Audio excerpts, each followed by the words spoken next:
Hey everybody. Well, between going away to take care of Gus and just life being busy, it's been a long time since I've gotten wet in the cold plunge. And you get out of practice, it feels chilly. So it's 39 in here, about 40 degrees outside.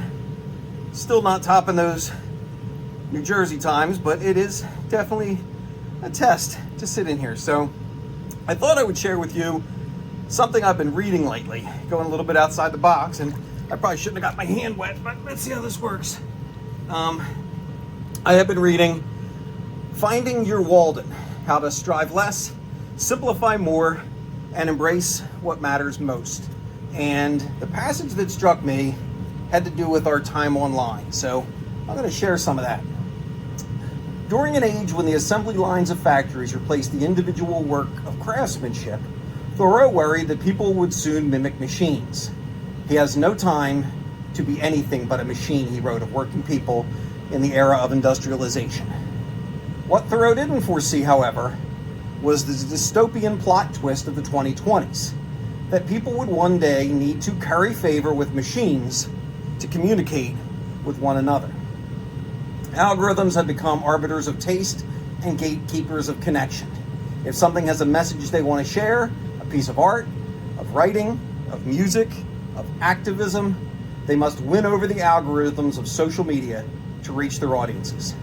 It builds to a sense that since we, users, cannot control the technology, we may as well succumb to the limits of the algorithmic culture and view it as inevitable, wrote Kyle Chayka in Filter World, How Algorithms Flattened Culture.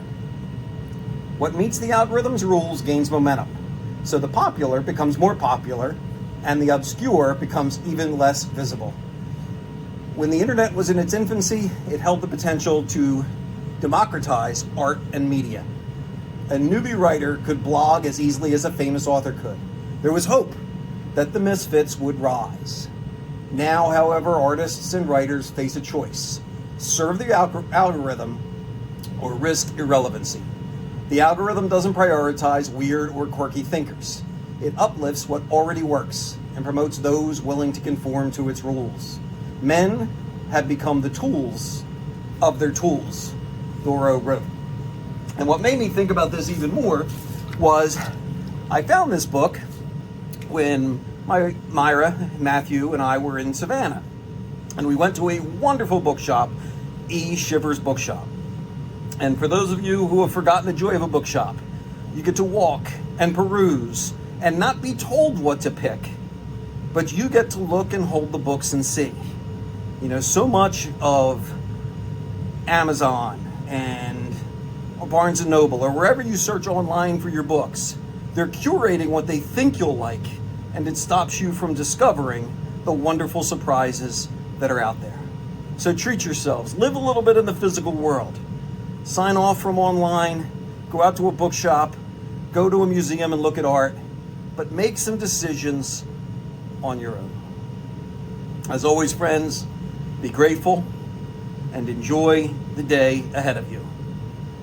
Take care.